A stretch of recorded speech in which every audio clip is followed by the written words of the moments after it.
There's no more left, so you can't have any more. Are there? How can you say that? Oh, there might be some more left. There is more. Boy, they must want you on a sugar high today. I know They they. must. They gave him 2 pieces They gave me 2 pieces with the sugar on it. with a part of the rose. I'll take any questions that you might have today from the service, from the sermon, or anything in the service. Maybe a couple things by way. I didn't get these in the announcements. I'm not as organized these days as I've never been that organized. But first of all, the circuit forum for our particular circuit was last week. Thanks to Tyler and Rachel and Elijah for going with me. It was a small circuit. Back up. When we have a synodical convention once every 3 years, the delegation to that convention is composed of 2 representatives each from every circuit in the synod. A circuit is a collection of congregations in a geographical area, like 10 congregations or so. These days, it's hard. The circuit has to have a certain number of congregations or is represented by a certain number of people. And the churches in the Missouri Synod are shrinking at such a fast rate, attendance-wise and membership-wise, that more and more circuits are having a hard time having enough people to actually be legally able to be represented at the convention. It's interesting. Ours does, and so we had a circuit forum a week ago, and at that circuit forum, the main thing that we do, and the only thing we happened to do last week, was elect 2 delegates to the convention for 2026 in beautiful Phoenix, Arizona, in the middle of July. And they elected me. I think Air-conditioned convention center. and hopefully they got air conditioning. Power doesn't go out. And power. And so I was hoping to get Rachel to be elected to be the delegate as a lay delegate. There's 1 pastor and 1 lay delegate. Rachel went for us last time, but this time they actually elected me, so I'm going to be going. That means she can't go.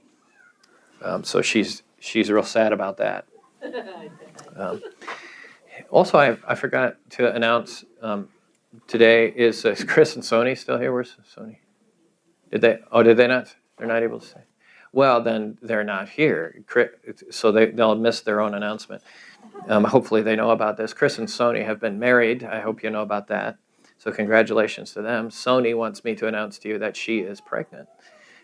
And so God be praised for that. We'll have, I think, in fact, Sony's it's in the bulletin, isn't it? Yes. We have it in the book. So this is not a big, you all know about this because you scour the bulletin for the prayers. Say what again? Yes, congratulations. She said she feels pretty good, but I said, well, it stays all the way. She feels pretty good? Yeah. Okay. Now, any questions from today? Anybody in the back? Oh, yeah, Keegan. Sorry. You mentioned the parallel that Mark had of the same account in House. Yeah, but Matthew, Mark, and Luke all have that same account, but they each add different details. Right. Yeah. In Mark, you mentioned in the sermon, he responds to Jesus. Yeah, he does. Saying, yeah, you're right.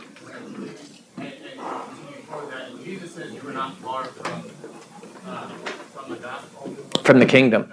Yeah. And because you said you mentioned that it seems that he started with bad motives. Do you think he ended that way? I don't know. It's curious. In Mark, could you look and check for me again, or did it mention his? Because I don't think it does in Mark. Does it mention that he wanted to test Jesus? It doesn't say that. You got it. Isn't it interesting? Yeah, Mark. Oftentimes Matthew, Mark, and by the way, Mark has Matthew in front of him, or vice versa, but probably it is that Mark has Matthew. And so it's not like Mark doesn't know what Matthew said already. Mark is deliberately adding his own details here, not contradictory details, just additional information, or else Matthew's adding to what Mark has said. So people sometimes read Matthew and Mark and they say, well, you've got contradictions here. They're not the same. there's no contradictions. They wouldn't have been so foolish as to as to deliberately string together a tale and then include contradictions. Mark wants to add information, but the information that Mark adds is that whereas Matthew says that that lawyer or that expert of the law came to test Jesus, which sounds to me, and any other time it's used, it sounds sinister. Here, Mark wants to give us some information that he at least he withholds the information that the man came with sinister motives. If Jesus said, "You're not far from the kingdom," I don't think it should be a surprise to us if this Pharisee ultimately goes to heaven. He comes to faith in Jesus and goes to heaven. Maybe it is that Mark was a little more interested in protecting the man's reputation, making him not look as bad as Matthew did. They just had different interests there. Now, I can't remember what your question is. Mark's version came from Peter, didn't it? Just a second, Keegan. Yeah, Gene, so we're pretty sure that Mark is writing from the perspective of Peter. Now, the reason that we think that is because the very early church fathers mention that Mark wrote by Peter's authority. It doesn't say that in the Bible, but I can't remember the person's name who said that, but that's true. Then Keegan, what? I guess it's more just a comment on potential motives. I mean, like you said, there are no contradictions, and so while it may be an interesting choice of a translation word, test might not automatically be a bad thing. Yeah. As Mark says, he perceived that Jesus is good at answering questions and is answering correctly. He's like, I've had this question on my heart. Here, like, what do you think? I mean, that could be considered a test as well, I would say. Yeah. And when Jesus says, you're not far from the kingdom of God, I think it's safe to assume, as you said, that he may have not started far from it either. Maybe the best you could say about him is that he has mixed emotions or mixed motives when he comes, because it's pretty clear from Matthew that Jesus has had an argument with the Sadducees. They have sinister motives. They're trying to trick him. The Pharisees then see that Jesus defeated or silenced the Sadducees. They come after him after consulting together. It does say they tested him. It sounds to me like they're trying to hang him on his words or something. However, you're right. I don't know how they're trying to trick him. How is asking him what the great commandment in the law is an attempted trick? I don't know. It never says. Maybe they're hoping or thinking he might say something wrong or something. Yeah, other questions?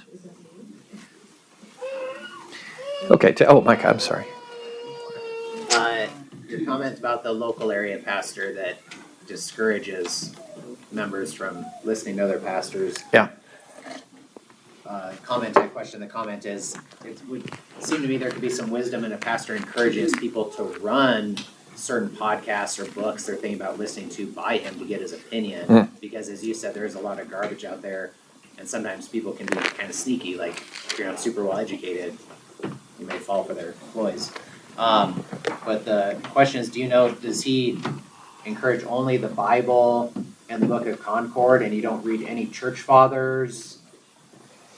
Because reading Augustine, he's not your pastor. Right. And is there a distinction between the church? If he's like, well, no, it's fine. What's the distinction between them and pastor whoever?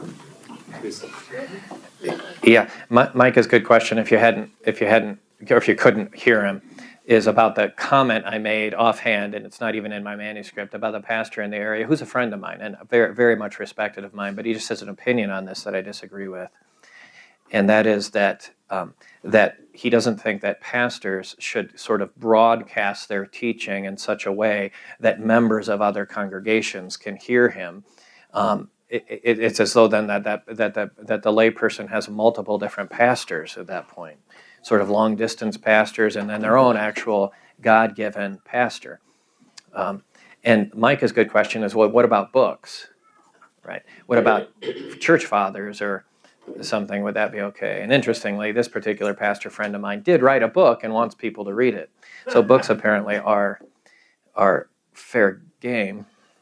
But the kind of more casual atmosphere of, say, a podcast or a YouTube video or something would be, in his opinion, and he may have changed his opinion because I argued with him about it, but his opinion was that is entering the flock, according to John 10, by some other way than the gate, sort of sneaking in to another pastor's flock and trying to be a shepherd in that place using online mechanisms or something. Well, you can understand his perspective there. I think it's I think it can get to a dangerous place. It feels a little cultish. And frankly, I'm not as threatened. I just not feel like, oh my goodness, there is no way that I as a pastor, let's just say I wanted to protect you from all evil influences in the world the best that I could. What chance do I have of doing that by saying just don't listen to any podcasts, don't listen to any YouTube, isolate yourself off from all potential bad theology by just cutting yourself off from the world? Have I tried it? No, I haven't entertained that. I don't think even possible, and it's not possible. Our best shot here is not to try to isolate you from the world and every voice out there, but to educate you the best we can according to the Word of God so you can make assessments of these things. And then not shut yourself off from very excellent resources that are actually out there that are better than even what you can get from me. It more widespread and that kind of thing. I want you to go out and do that. I want you to listen to issues, etc. I'm not afraid that you're going to fall into some sort of false doctrine. You just got to keep getting stronger, learn more, be careful. I'm here if you have questions.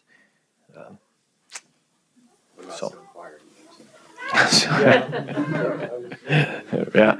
Well, those are the tough ones. He asked about a particular podcast. I'm not even going to say it. You'll probably go track it down. Because I think that there's certain voices out there that are so subtle and demonically deceptive that those are kind of sometimes places where I want to weigh in and say, you got to be careful with those guys because they know how to deceive. So be really careful with that person or that voice. But they're out there that you can't.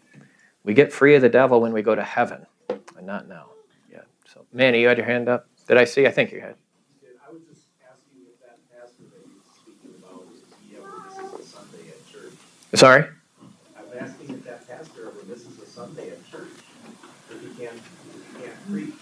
If so, who does he have preach? Oh, well, that's not, so he wouldn't say don't, he would say that whatever teaching should really be coming through the Lord's official representative of that place, his authorized representative and pastor. And it is true. I am your pastor. Pastor Thompson is your pastor. You're not free agents. The Lord has in fact given to me. Remember when he talked to Paul, and I am getting to your question, but when Paul was talking to the pastors, he says that over whom the Lord, he said to the pastors, over whom the Holy Spirit has made you overseers. So he has given to me a particular charge. That's why we have a membership list, by the way. It's because as a pastor, I need to know who the Lord has given to me to be a shepherd for, and I care about that. In that particular instance, it would be fine. He'd grant his authority to the voice of another person, but he would know who that is. It's not, it's not on the internet, like the Wild Wild West out there. So, yeah, Vic, please. Sorry if this got mentioned, but I can't help but think that perhaps at the top of this guy's mind when he said it was Joel Osteen.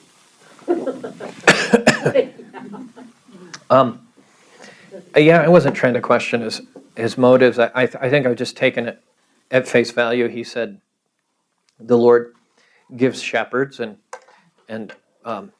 then grants to them a flock, and there are instances where pastors try to. So, for instance, I got a cough. We try to be really careful when our members go visit another congregation in the Missouri Synod or something. the pastors at least should, this is breaking down today, sadly, but it used to be that the pastors of those congregations would give us a heads up, say, look, so-and-so was at church. Oh, that's great. God be praised for that. If they're there, then we're wondering, wait a minute, why would they? It was wanting to give us a heads up. We're communicating with one another. And that's because we honor the role of the pastor and that person's, for that person by God. So, and that was his concern, was that you have a bunch of other people who are pastors who are sort of maybe potentially moving in on members or something to that effect. That could be a concern. Church growth. At the time of COVID, you had certain churches throughout the country who were actually accepting membership from people from other states on online church or something. So they were leaving their pastor geographically to go be a member of a church at a state they don't even live in. Well, that was the environment in which he said this, and that was pretty dangerous too. What you need to, your role is to teach us to keep going back to the scripture. Yeah. And keep making sure that what they're saying is true. Yep, discernment. Yep. That's okay. Let's move to the proverb for today. It's in chapter 12, and we're on verse number 16, Proverbs 16. So 12:16.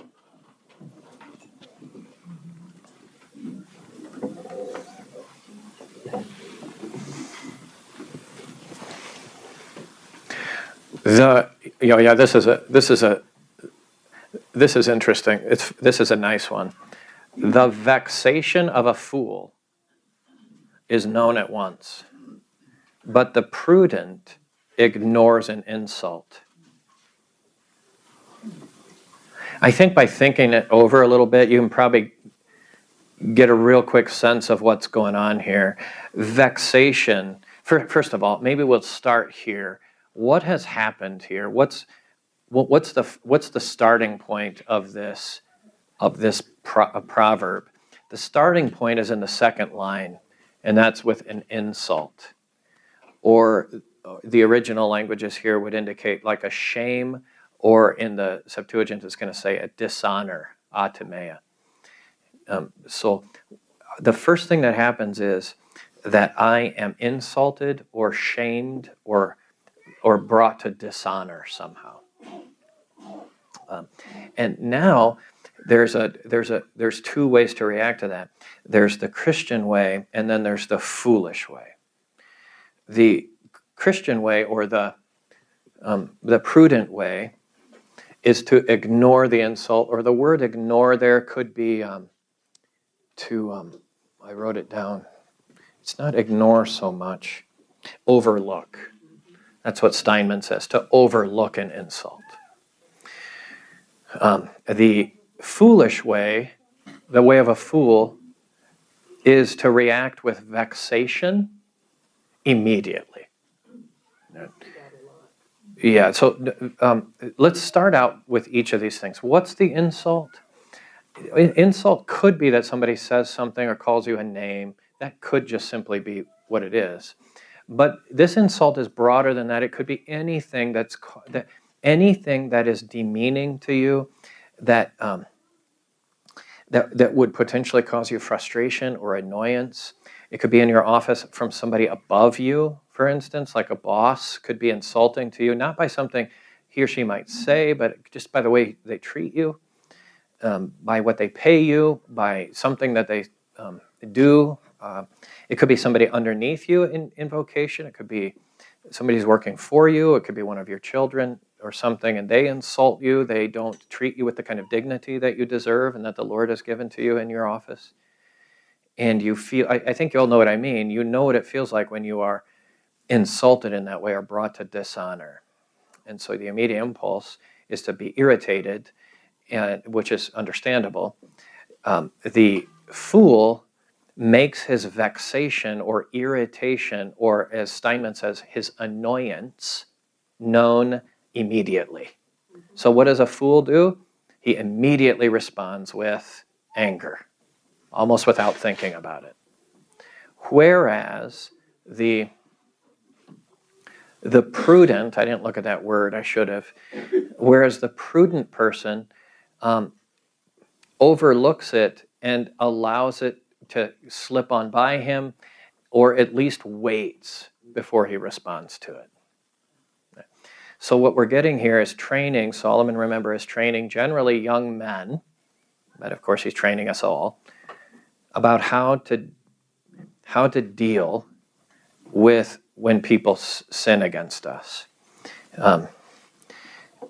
Part of godly Christian living is expecting to be insulted and mistreated in this world, not to act surprised by it. Now, usually we act surprised. That's the surprising thing would be if you go through tomorrow and you are not mistreated. That would be, it's not surprising to be mistreated.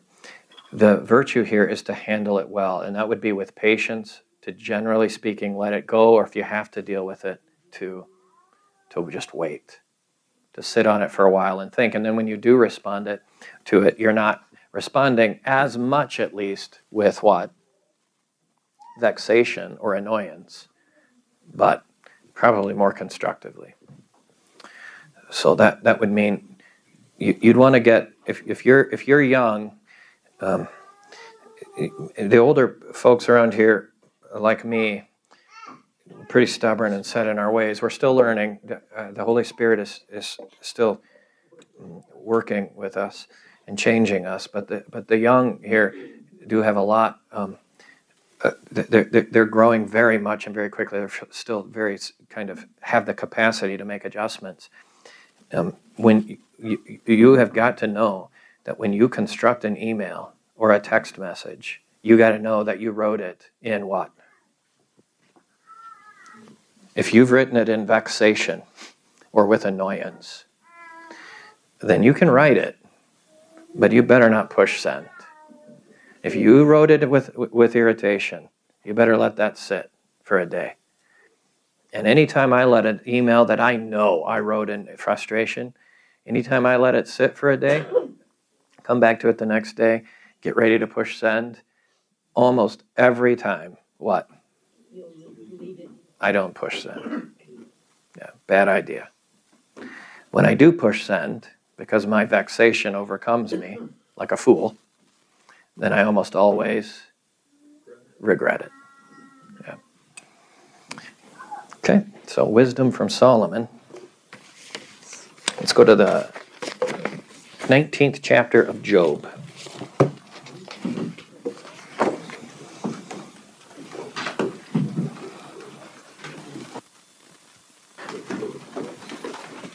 It's who's the greatest character in all of comics? For this? Superman? Superman. No, not Superman. What? Calvin and Hobbes? No. Well, maybe, but I don't even. No, the Incredible. Who's the green, big, strong? The Incredible Hulk. Yeah, so he's my very favorite. Okay, we'll keep that in mind. Well, because he captures my whole fantasy about anger, which is, and it's a fantasy, that when I get mad, what do I get? My anger equals what? Strength. Now you made me mad. Right. Now you're gonna get it. Oh, now I can actually do some things, and you're gonna feel a piece of my. It's so ridiculous. All that whole that comic. That was written from a figment of our imaginations. That's because that's what we think happens. But in reality, when somebody gets mad and they go, oh, and they start stomping, they don't look like the Incredible Hulk. They look like what? Children. Like a 3-year-old throwing a tantrum. It's sad. You have like a 35-year-old man, and he's out there throwing a fit. And you look like you're 4. You do not look strong. You look like an idiot. You're weak and small. Men govern their anger. Children Just let it fly and think that they're, oh, no, you're going to, oh. I love The Incredibles. This is such a great negative example. Yeah, Vic. Had this Jewish guy point out, I thought it was kind of interesting, a lot with all of the superheroes and stuff, that they're kind of Gollum characters. They're like the Jewish Gollum. Like double-minded? Well, hold it. What did you say? Gollum? Yeah, not Smeagol Gollum, like from. Yeah. The Gollum, the dead character brought animated. Oh, no, I don't know what this is. Oh, really? No, not that. Yeah. Yeah. Okay, you'll have to tell me about that later. Chapter 19. We'll just read through the whole thing. I happen to have in my old notes, which is what I'm still using. Keegan, sorry about this. I've got the NIV in front of me. The NIV is actually okay quite often in the book of Job, in my opinion, but it is more paraphrased than the ESV. But that's what I'm reading from the NIV today. So chapter 19, verse number 1. Then Job responded, "How long will you torment me and crush me with words?" I'll try not to dwell too much on this so that we can get to the important verses right at the end, but maybe we can do a little bit here. The word torment is, how long will you grieve me? And actually, it's not even me. I think it needs to be translated all the way out. How long will you grieve my soul? My soul. That word isn't. How long will you grieve my soul and crush me with words? What Job is talking about here is not just, look, you're just being mean to me. He's saying, you are tempting my very soul unto despair. You're trying to crush my conscience. How long are you going to keep doing this?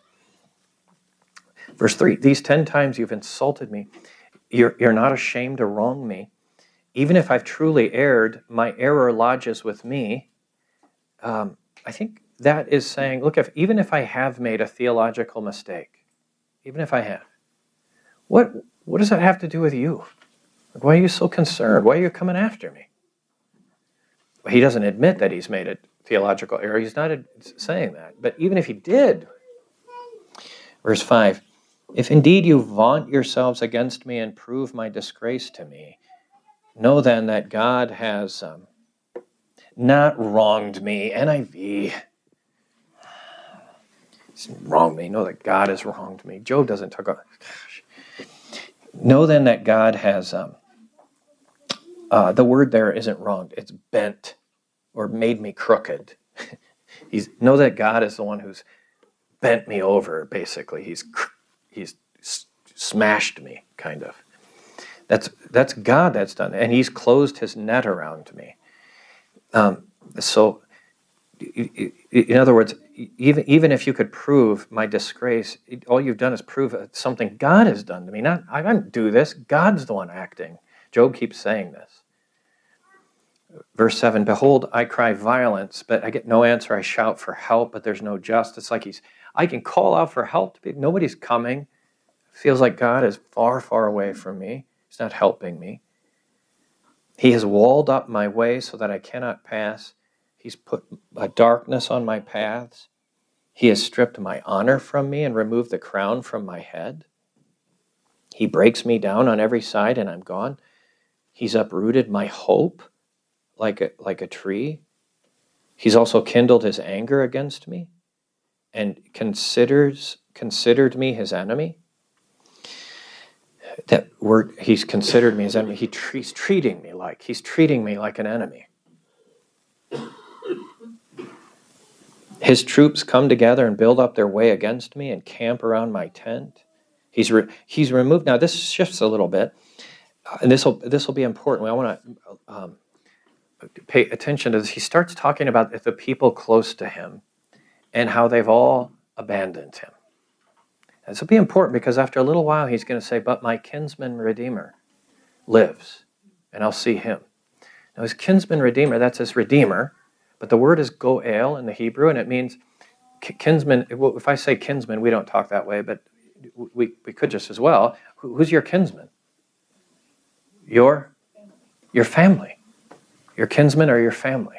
Those of your kind, your kinsman. So he starts by saying, all my kinsmen What? They despise me and abandon me. They don't want to be around me. And that's going to be important because he's going to, in a little bit, say, but I have one family member that hasn't despised me. I know that. I have a kinsman redeemer. All right, let me keep going. Then he has removed my my brothers far from me. Is that what it says? It doesn't. He has removed my brothers far from me. My acquaintances are completely estranged from me. My kinsfolk, or my relatives in the NIV, have they've refrained from me. The NIV says they've failed, but my kinsfolk have refrained from me, and my intimate friends have forgotten me. That is, they've avoided me. Now, some of you know that how this goes because you've gone through a season of pain or a kind of grief, and maybe in the early stages, I mean, if it's a long kind of grief or sadness, in the early stages, maybe people come around you and support you, but they only have just so much patience and staying power, and then eventually what? They don't. You haven't forgotten.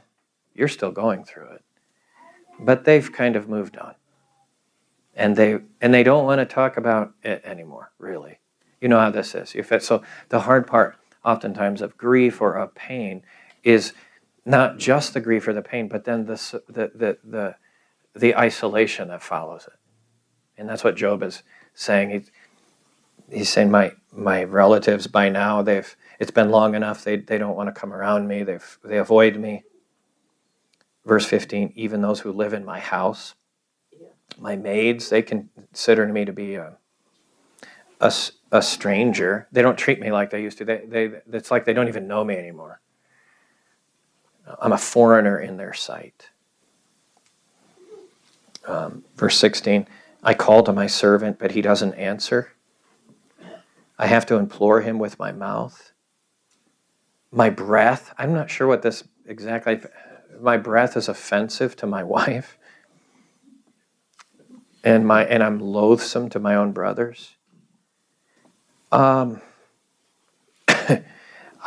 don't know if he actually means that he has bad breath. It could mean that. I think it probably doesn't. I think it means she just even his wife treats him like he's got what she does, has a disease or so. She doesn't even want to be around him.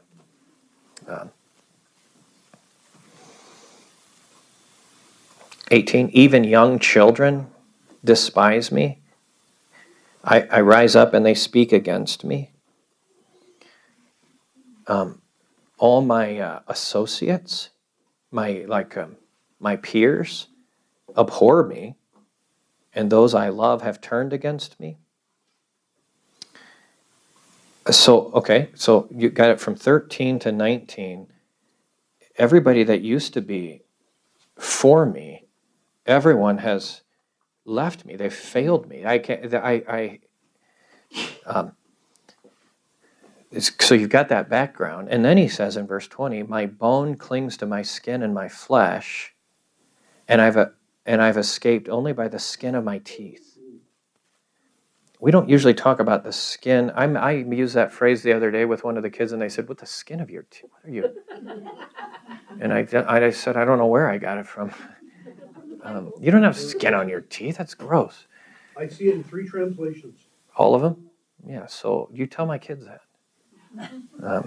Whichever one of them said that was weird. It is weird, but it's right here in the Bible. It means just by We wouldn't say the skin of my teeth. I would, but we would say I'm hanging on by a thread. I think that's what it is. Would you? Okay. Yeah, that's because I'm older. That's because I'm very common. phrase. Oh, yeah, my We're grandma- just more saintly It Christians. came from my grandma. I remember hearing it all. Your grandma used it. Okay. Yeah, my grandma. Well, it's because every Easter we read this verse. And every funeral almost we were reading this verse. What is it in the Hebrew? Do you have any- Oh, I didn't look. In this case. I think it's literal. I also didn't look at it in the Greek either. Hanging on by a bare thread, I think really kind of is the best translation at this time and Yeah. generation. I think, and for context for where we're going to get in verse 23 and 5, and he says, I'm so close to dying. You just look at me. My bone is, how's it say? My bone clings to my skin and my flesh. So you would be able to look at Job, and all the old pictures depict this too. You better look at him, and what's he look like? Skinny and bones. You could just look at me. I'm dying. I don't know how I'm going to live any longer. And then verse 21, pity me.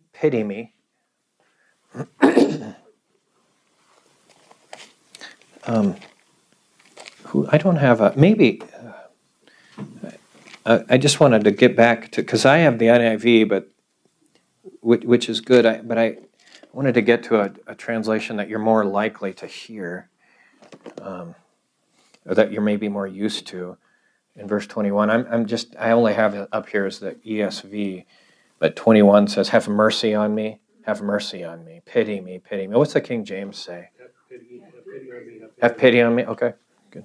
Have pity on me, O you my friends, for the hand of God has struck me. Why do you persecute me as God does, and are not satisfied with my flesh? I don't know what that means. I don't know why he says why are you not satisfied with my flesh? Do you think, maybe it means something like, look, okay, so clearly God is against me. Why do you need to be against me? Do you think you can add something? God's already made himself my enemy, it feels like. And then maybe when he says, are you not satisfied with my flesh? It's like he's saying, do you not think I'm miserable already? Enough, just look at me. But now you got to come and tell me with your words, you've got to attack my conscience? You're not satisfied that I'm plenty miserable already? I think that's what he's getting at. Now, in verse 23, I was reading a commentary today, and then I didn't throw it because I had just studied the proverb about vexation and how you don't snap. But I was pretty close to throwing it, and I put it down, and then I'll throw it later after I think about it, because the commentary said something like, we're not real sure what Job wants to write in the book. Verse 23, oh, that my words were written, oh, that they were inscribed in a book, that with an iron stylus and lead, they were engraved in the rock forever. And then this commentator gasses off endlessly about, well, it must be that he wants to record for perpetuity how miserable he is, and wants everybody to know that he doesn't think he's done anything wrong, and that his friends are being mean to him. And he wishes he could write that down in a book on stone and things. And that must be what he's wanting to write down forever and ever and ever. I said, are you kidding me?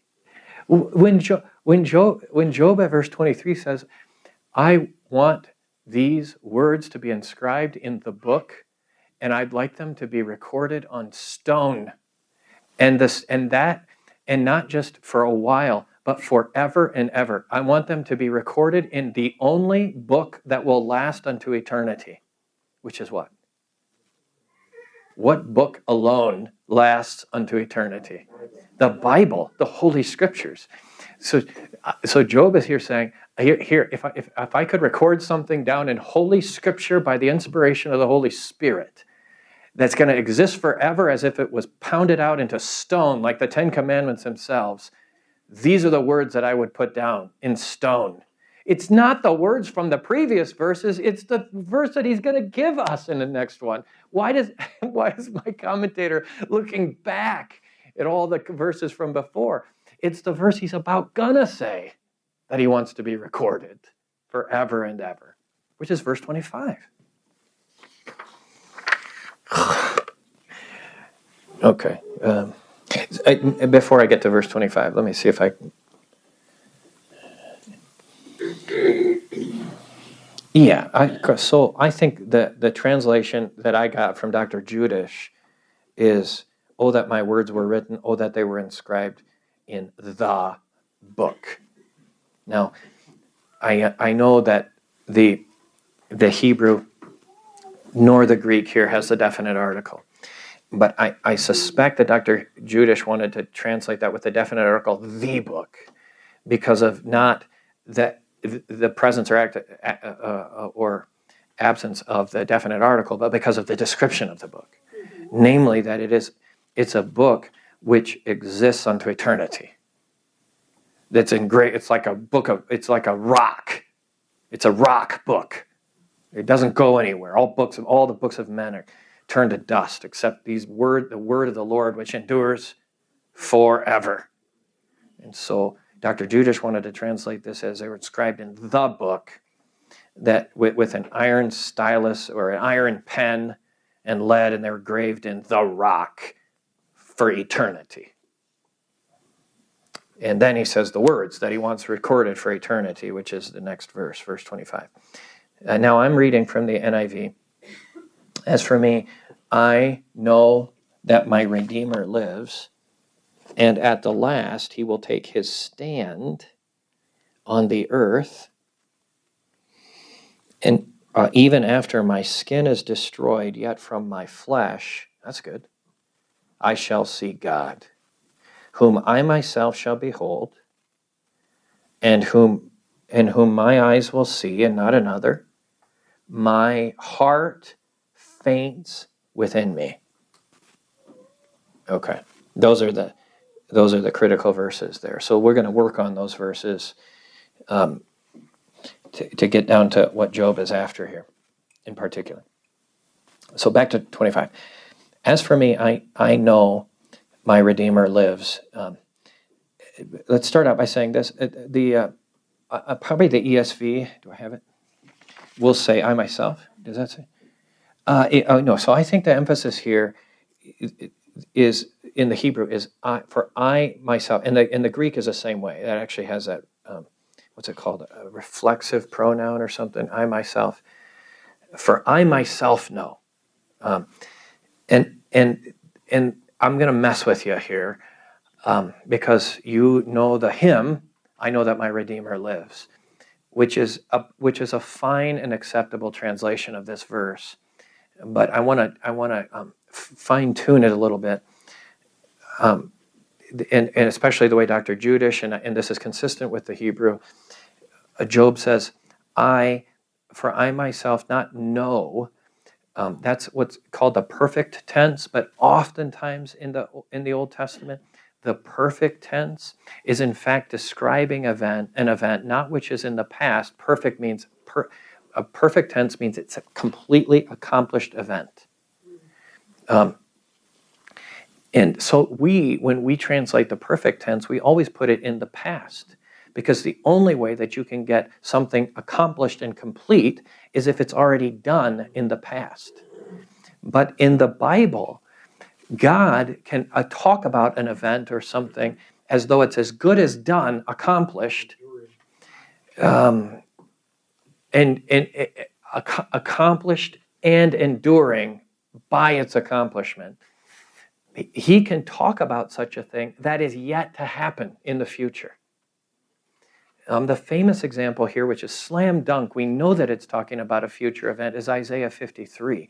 Now, Isaiah 53 speaks of, I should just open it instead of trying to do it from memory and looking silly.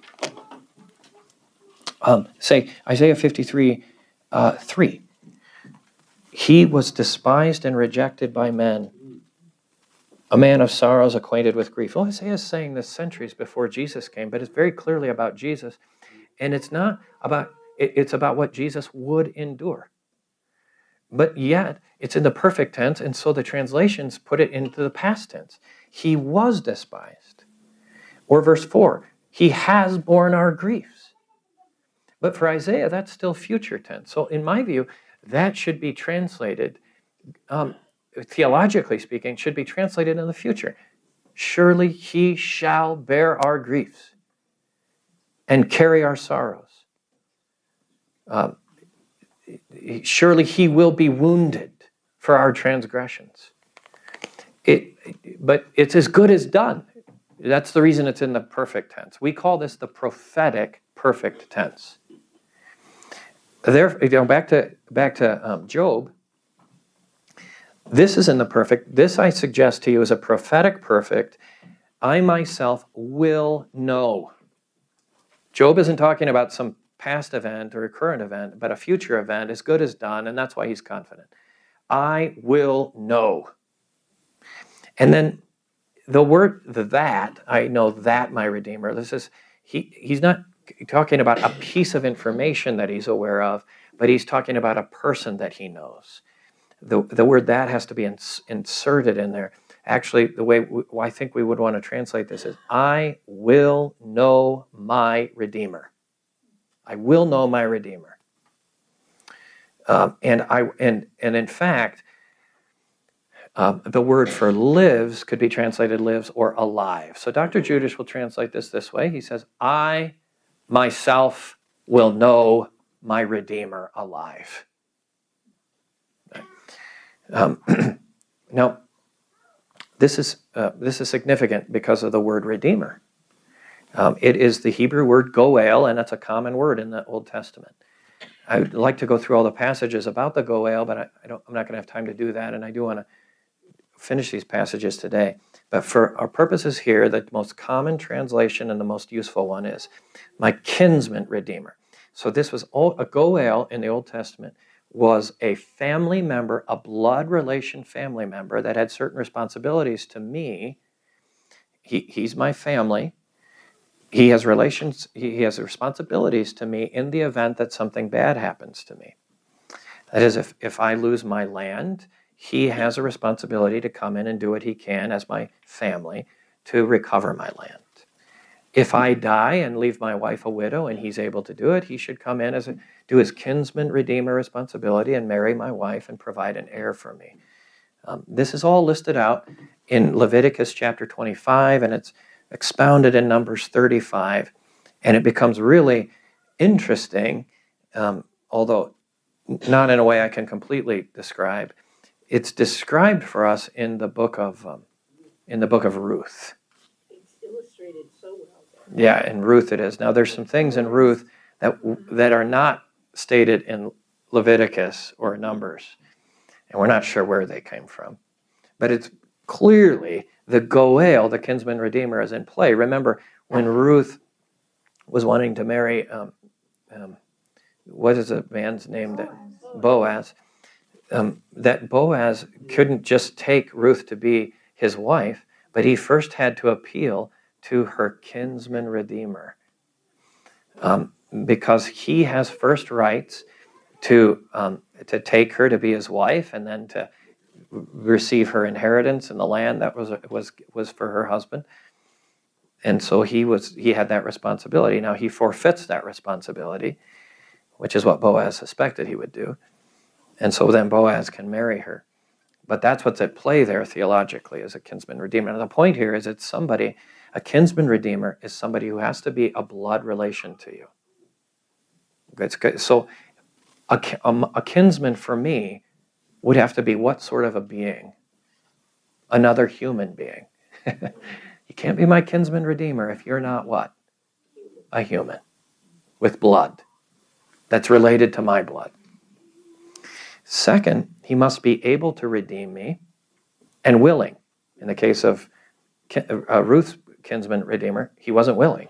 He was able, but he wasn't willing.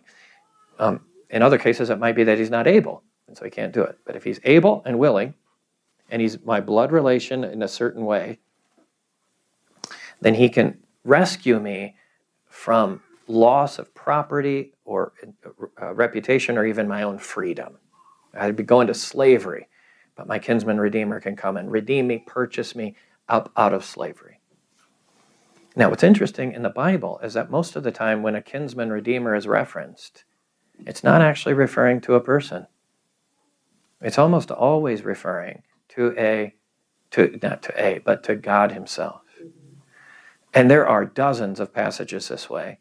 I wrote down 3, and I'm not going to look at them. I can give them to you. They're in Psalm, well, maybe I will. Just Psalm 19:4, just to give you an example of one. Psalm 19, because you're close.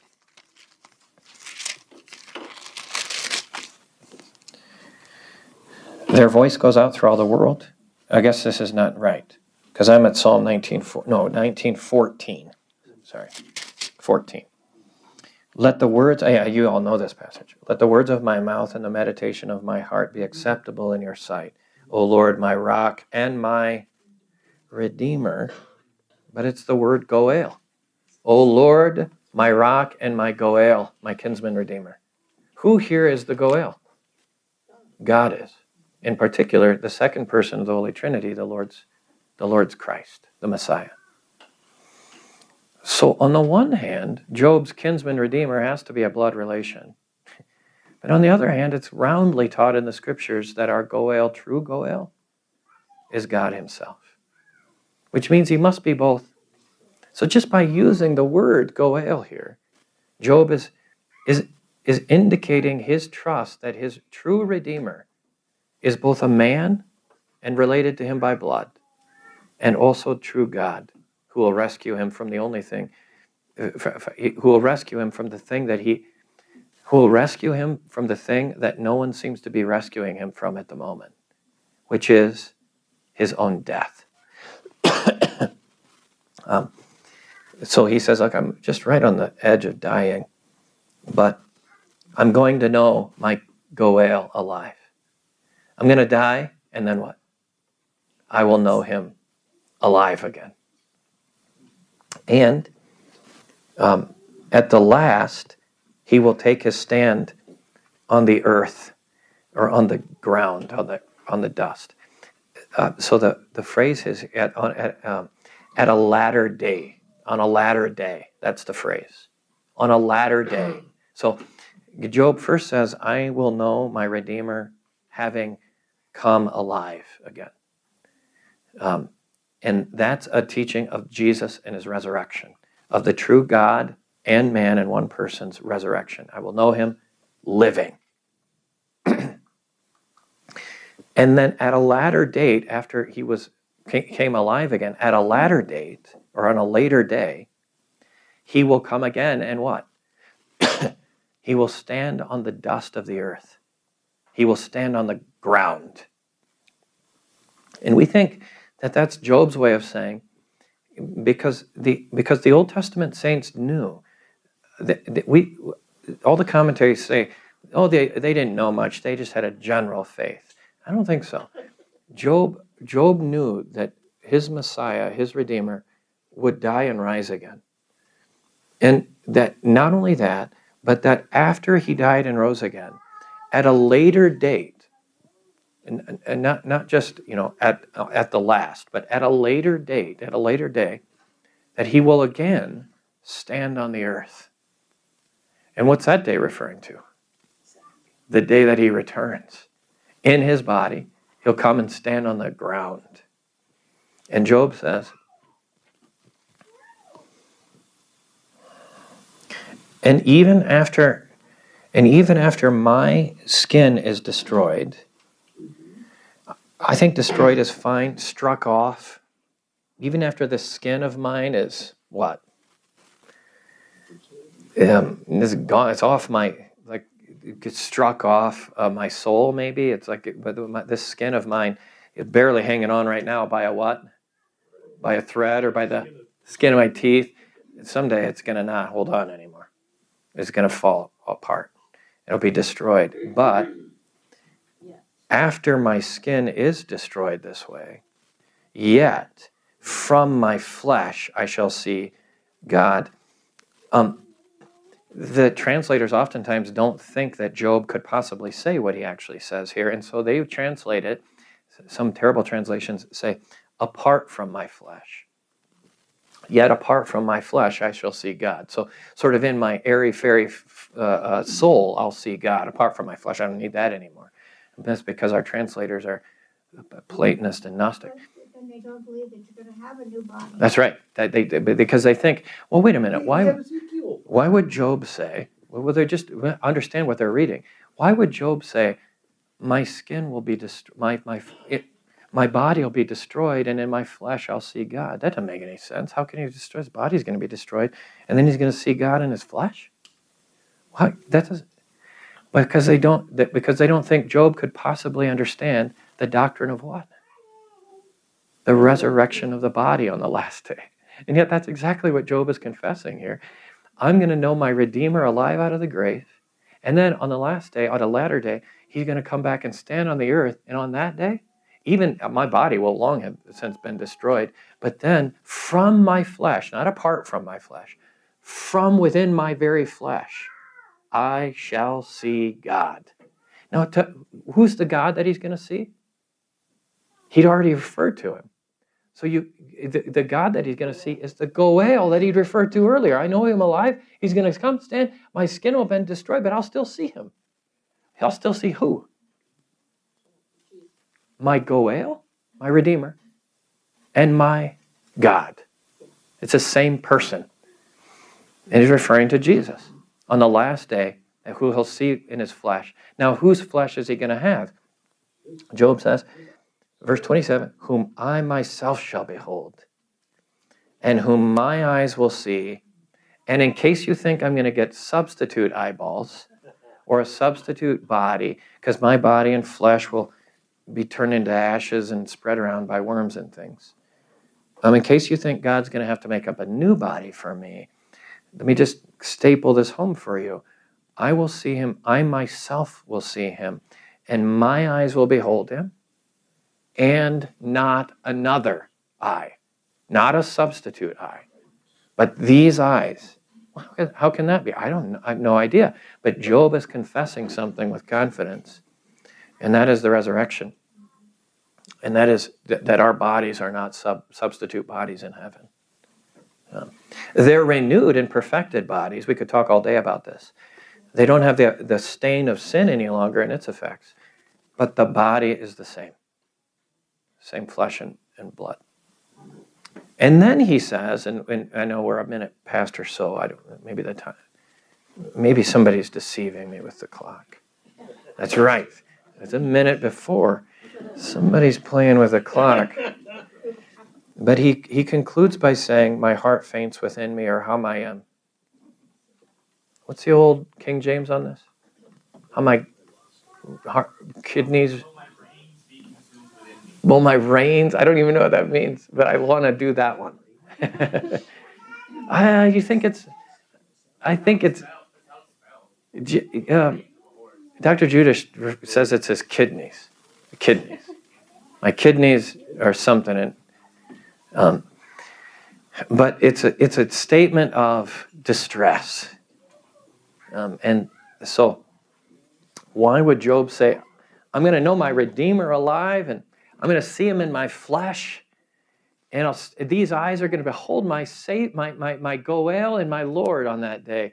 Oh, I'm just miserable. He says, my heart, my kidneys are whatever it is. You can't hardly say anything stronger to say, I am in such misery right now. Now, how do you get, I know my Redeemer lives and I'm going to see him and I'm so miserable?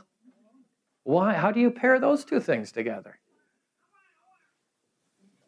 I told you. I prefer loins. Yes, loins. My loins. But my question, and it's an honest question. Well, we sing on Easter, we sing, I know that my but we don't sing the part where I'm miserable. My kidneys are in distress. My loins and my heart. It's not in there. It's not in there. Why does Job say, I am so miserable? Because he's alive, because Right, he's suffering the curse. Yeah, right that time, he's still alive. I think that's right. I think he's saying, My Redeemer is. I don't want to wait any longer. Yeah, I am tired of waiting. I'm ready. Yeah. And it's driving me to misery that I have to live still in this world under these conditions and wait. It says, how my heart My heart yearns. within me. Yeah. I think that's good. I really understand that one. Because I don't know what my kidneys, what's my kidneys have to do with anything. But that's the way they would talk. They don't know my kidneys. Am I the only one? Some of you recently have had your kidneys talking to you, and so you probably can identify. But it's being a real visceral. And it's funny, and it's funny and not funny, but For the expression, very visceral, where Yeah. it's just like your guts are Your dissolving. guts. Guts, Yeah. your guts. So we might touch this up with a few details last time, but that's the basic sense of what Job's getting at. Life is miserable for him chiefly because he knows how good it's going to be when he gets to heaven and his body is raised on the last day. But he has to wait. Yeah, it's not much different from us. Yeah. Okay, thanks for your patience. The grace of our Lord Jesus Christ, the love of God the Father, and the fellowship of the Holy Spirit be with you all. Amen.